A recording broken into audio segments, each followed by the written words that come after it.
Coming to you from an undisclosed location, somewhere deep in the heart of the Santa Monica Mountains, I am your intrepid host, L.A. Marzulli. Welcome to Questions with L.A. Got a whole stack of them right here, and we'll get into that. But first, a word from our trusted sponsor. Hey, folks, L.A. Marzulli here.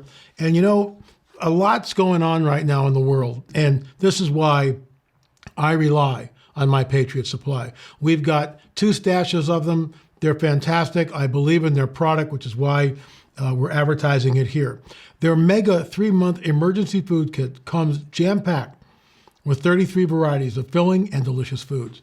Not only does that include creamy chicken-flavored rice, old-fashioned Italian spaghetti, and savory, cheesy broccoli soup, but you also get a bonus protein kit with diced beef, flavorful chicken chunks, and 3 varieties of beans, plus 9 different fruits, vegetables, and snacks. Folks, all in all, this emergency food kit provides a whopping 2,500 calories per day to keep you well-fed and ready for anything. The way I see it, it's my solemn duty as an American to protect my family without waiting on handouts. And that starts with food you can depend on for up to 25 years. Go to foodwithla.com. That's www.foodwithla.com. You can save $300 on your mega 3-month emergency food kit. It ships fast and free. Once again, foodwithla.com. That's foodwithla.com. Folks, we love my Patriot supply, and we've got quite the stash, so we are ready for anything. Thanks for tuning in, folks. If you've got a question, you can shoot us an email, questions@lamarzulli.net, questions@lamarzulli.net. I am going to do 3 episodes this week, back to back, so hopefully we can, try to play catch up, and I do apologize for that. This is from Audrey. Greetings, LA. I am a teacher of the Bible at a preschool. How can I talk to students about the coming deception? Today we talked about how God makes the same kind from the same kind, as stated in Genesis 1 of creation, and how many giraffes, etc., have the same baby, and if they hear stories of mixed up animals, then it isn't from God. Then someone talked about a show on Disney that has zombies, people, werewolves, and an alien invasion. Deception prep work. Am I on the right track in my teaching? Here's the deal. And you're right, like only hummingbirds will produce hummingbirds. I was at the Los Angeles Zoo, which was a total waste of time. The animals were hiding, and it's depressing. The giraffes were cool, the flamingos were amazing, but everything else was like, But I digress. So here's the deal. We were at the gorilla exhibit, and the gorillas were very lazy, isolated from one another. There were 3 of them. One was here, the big silver back was here. It looked like a female over here, maybe 20, 30 yards separating them. A smaller one was around the corner hiding. It was really depressing. But I overheard someone say evolution at its best. And I almost engaged with the person because I wanted to say, show me one animal on the planet that's becoming something else. Show me anything that's becoming something else. In other words, when you take 2 hummingbirds because of her DNA, you will always get a hummingbird. You're not going to get a penguin. Ain't going to happen. And so Darwin, when he wrote his theory, remember it's a theory, had no idea of the double helix of life, the DNA molecular structure, had no idea. In fact, it wasn't discovered till Watson and Crick, I think in the 60s or early 70s, somewhere in there. I should get that date. I'm horrible with numbers, and that's why it's hard for me to remember some dates. But once again, I digress. So here's the deal. Yes, the kids are being indoctrinated into all of this, into zombies. This is enculturation. We picked up our my son-in-law and our daughter and our grandbaby at LAX. And there's this huge billboard as we're crossing the street from Beetlejuice. The guy's like a walking dead zombie thing. And my granddaughter looked at this thing and she was freaked out. Why does she have to see something like this at 3.5 years old? See where I'm going? And why is it that Disney is promulgating all this? You're right. So how do you prepare your students? I don't know how old your students are, but we have, and I realize this might sound like a shameless plug, but you can go and for $50, you can download all 10 films on the UFO phenomenon. And depending on how old your students are, they can watch some of it. But they can't watch, let's say, if they're under 16 and you can't show them the cattle mutilation film, really a dark, very troubling film. But that's why we have 10 parts and you could show them certainly 1, 2, and 3, maybe skip 4. You could go to crop circles. You could do the Roswell ones, they're okay. And you could do 9 and 10. I would skip number 4, which is on abductions, and the cattle mutilation film for anyone under 16 to 18, because those are very intense films. But it talks about what's going on. And remember, the Bible says it's a seed war from Genesis 3:15. Let me digress here. This is the first question. I'll never get through these. But here's what we have to remember. If you were going to keep the church ignorant and millions of people ignorant all at the same time, and I realize this sounds like a conspiracy, but it's not, because it's true. What you do is you take control of the education system, the educational system. You take control of that. So when a young man wants to become a pastor and he goes to a seminary, he's taught the Sethite theory. He's never taught Genesis 3:15. He's never taught the seed war. He's taught the Sethite theory. So Genesis 3:15 is the seed of the dragon is at war, at enmity with the seed of the woman. The offspring of the dragon at war with the offspring of the woman. That's the entire biblical narrative. When we get to Genesis 6, what do we see? The sons of God saw the daughters of men, that they were beautiful, and desired them and took wives, for many of which they chose.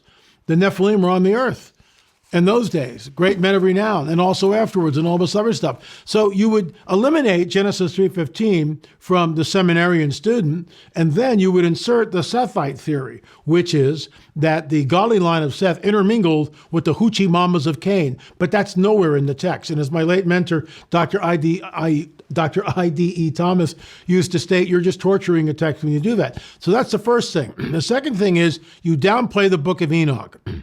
Oh, you can't read the book of Enoch. It's pseudepigraphical. Well, the book of Enoch is quoted in Jude, and you downplay that. Well, it's just Jude's just cherry picking a one verse, blah, blah, blah. No. Jude knows the book of Enoch, which is why he's quoting from it. He knows it. It's widely read. And again, the enemy has taken that book of Enoch and basically submerged it for almost 2,000 years until R.H. Charles got a copy of the Ethiopian text from the book of Enoch and translated it, and the rest is history. Now we know about the book of Enoch. Book of Enoch also found on the Dead Sea Scrolls. Is it part of our canon? Let me just say this. If you were going to keep one book out of the people's hands, that's the book you keep out. Why? Because book of Enoch, chapter 6, is identical, word for word, that we get in Genesis 6 in our Bibles. Doesn't matter which translation, except they say, instead of the sons of God, the book of Enoch makes it very clear. The sons of God, and the B'nai Ha-Elohim. So instead of that, it says the angels of heaven. There it is. It's the seed war.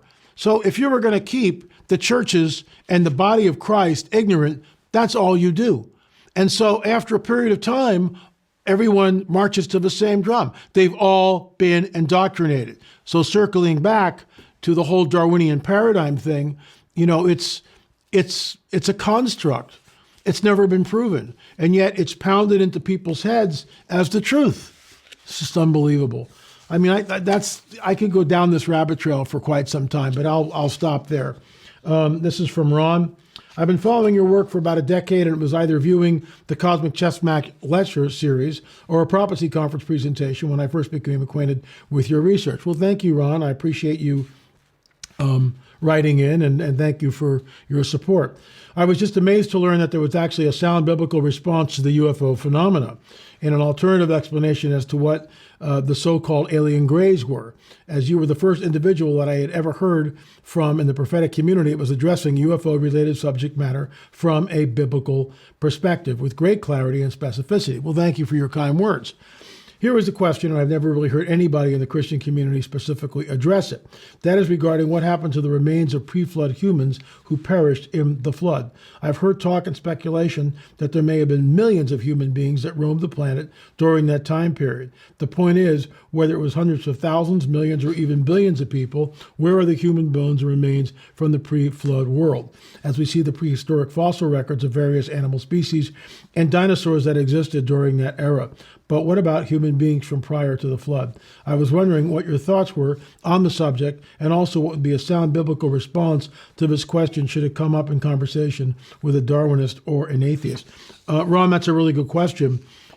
First of all, I don't think there were millions and millions of people here pre-flood. I really don't. I think everything was very concentrated.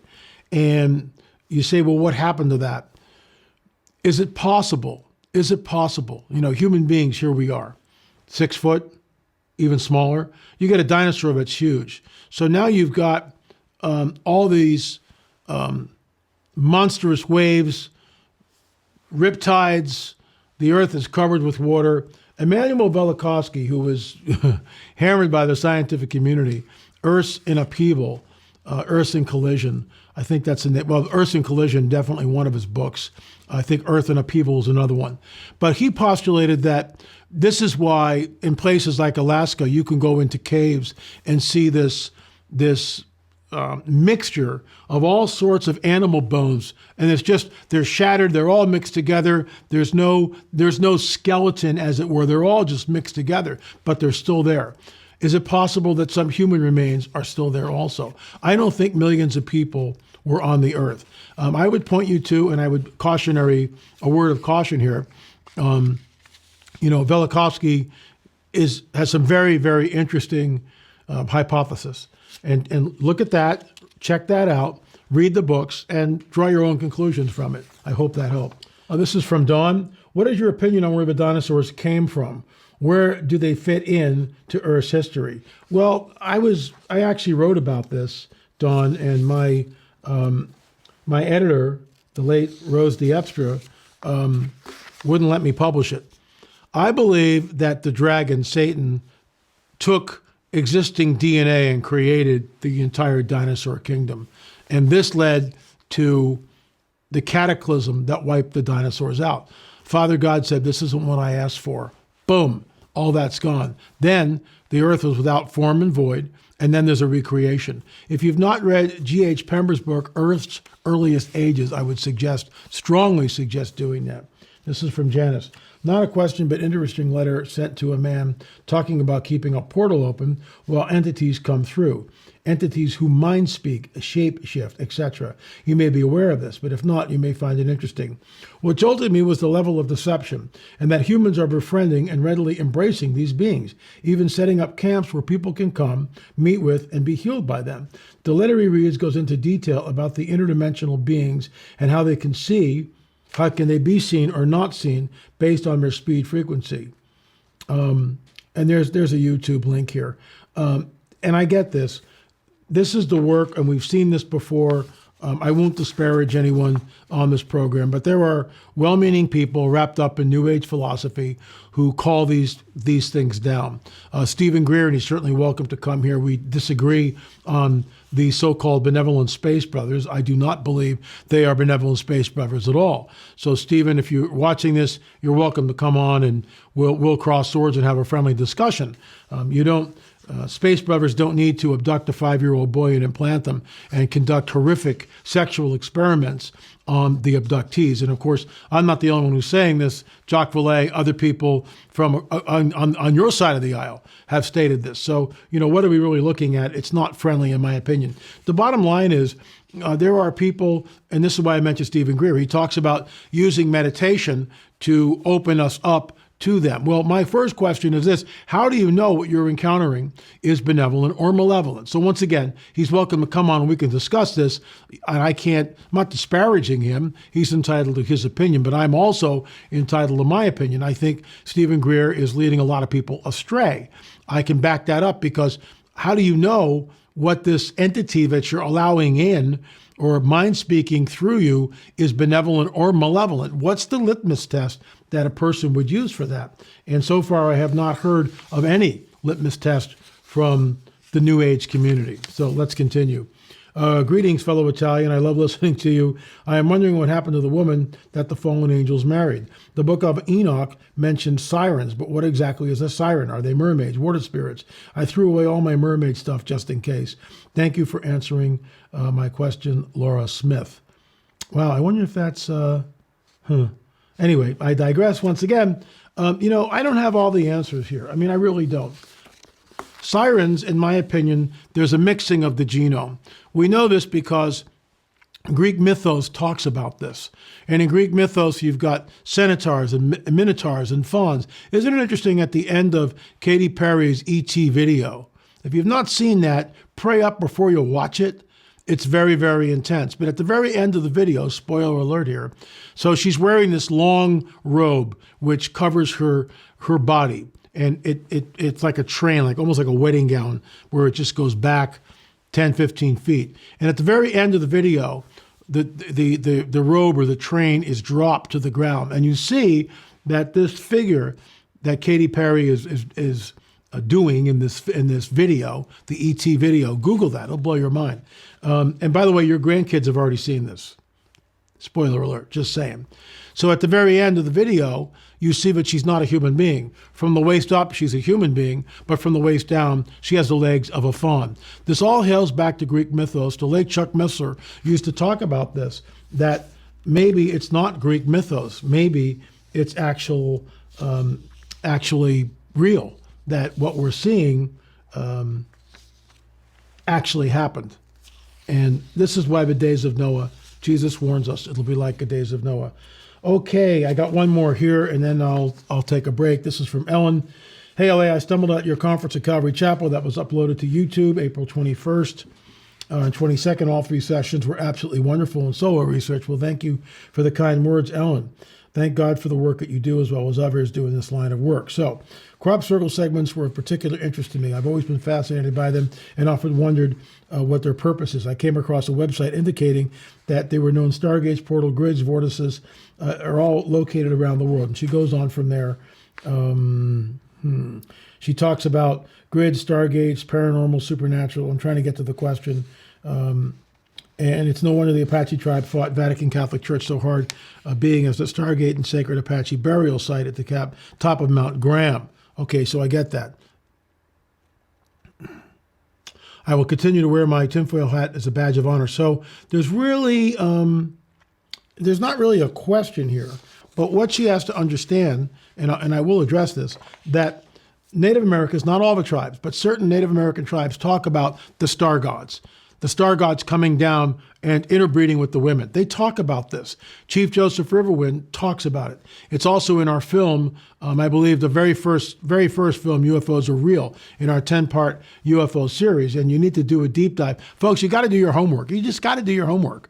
I mean, otherwise, I've got, 15, 20, 25 minutes of answering questions here. But this is why we make 30 films are now all available for streaming. Streaming.lamarzulli.net. You can check them out. Streaming.lamarzulli.net. So, you need to do your homework. By the way, before I go here, the book, Rungs of Disclosure, we have a pre-sale on this, and there was a mix-up on the pricing. So I think 70 of you pre-ordered at the full price. You're going to get $5 back with the autographed copy when we get them and ship them back. Those of you who bought it $21.99 or whatever the price was, you're going to get a $5 bill inside the book, because it's just much easier that way than PayPaling everybody and all this stuff. So we're going to put a $5 bill in that book if you bought at the full price. When you go to the website, lamarzulli.com, you'll see it. There's a whole special running on this. We're really excited about this book. They're on sale, and I will autograph copies of them.